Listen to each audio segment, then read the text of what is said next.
At current count, over 40,000 cases and 600 deaths have been reported in China and over 300 cases in 25 other countries. Unofficial modeling studies by a number of institutions claim infections of over 150,000. The alarming speed of transmission is in part because the virus spreads through the air and by touch. Using the power of 3D medical animation, this video covers what is a pandemic, how this coronavirus is spreading, how coronavirus attacks the body, and what are recommended precautions to take for protecting against epidemics. Pandemics indicate outbreaks of disease that spread to cover an entire region or the world. A pandemic can result in massive loss of life. In the last 100 years, there have been 4 global pandemics, the worst with the 1918 influenza pandemic, resulting in an estimated 50 to 100 million deaths. While no global pandemic has been born from the family of coronavirus, 2 regional epidemics have resulted from this family of viruses. They include severe acute respiratory syndrome, or SARS, and Middle East respiratory syndrome, or MERS, and resulted in over 1,500 deaths. Much is yet to be known about the 2019 novel coronavirus.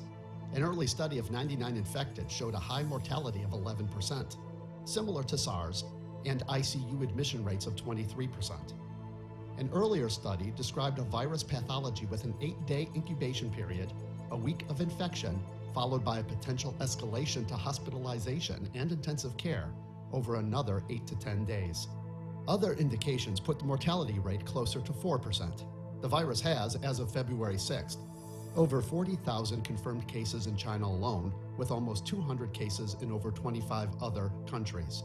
However, Dr. Jonathan Reed from the UK believes that the numbers of actual cases is far greater and has estimated between 170 to 300,000 by February 9th.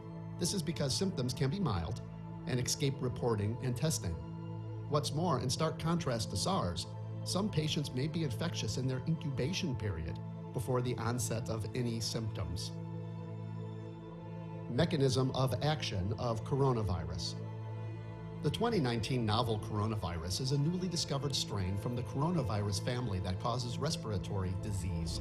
Humans have long been infected by coronavirus, as it is one of those responsible for the common cold. It is a contagious viral infection spread through inhalation or ingestion of viral droplets. As a result, coughing and sneezing and touching infected surfaces are primary sources of infection.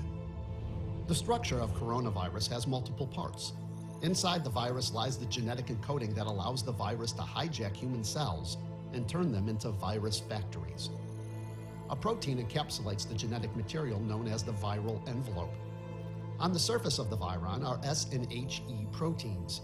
The structure of the 2019 novel coronavirus is a mutation.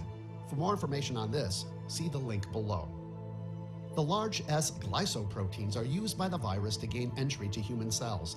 They most likely attach to angiotensin-converting enzyme 2 receptors on the cell membrane, allowing the virus entry. The exact mechanism for this is not known. Most likely, as shown here, the human cell ingests the virus in a process known as endocytosis.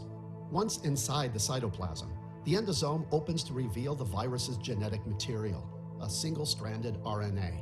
The virus hijacks the cell's machinery to replicate the RNA in N proteins and uses the endoplasmic reticulum to form its M protein outer layer and the all-important S protein. After replication, the virus is carried by the Golgi bodies out of the cell in a process known as exocytosis, so that it can infect other cells. Meanwhile, the stress of viral production on the endoplasmic reticulum eventually leads to apoptosis, or cell death. It should be noted that the mechanism of action for 2019 novel coronavirus is unknown. However, scientists in China have sequenced the genome, while others have used the sequencing to visualize the structure. There is currently no cure or vaccine for the 2019 novel coronavirus, and treatment is only supportive. Therefore, preventing transmission is paramount. As an airborne virus, recommended precautions are similar to those for preventing the flu. This includes washing hands regularly with soap and water for 20 seconds, covering sneezes and coughs with the inside of the elbow, refraining from touching high contact surfaces like railings and doorknobs. If you use tissues, throw them away immediately. Avoid close contact with people who are sick. For more info on precautions and best practices, see the list of references below. The pandemic risk of the novel coronavirus is very real. However, biology has advanced greatly in the 15 years since SARS, and so has communication between biologists and governments.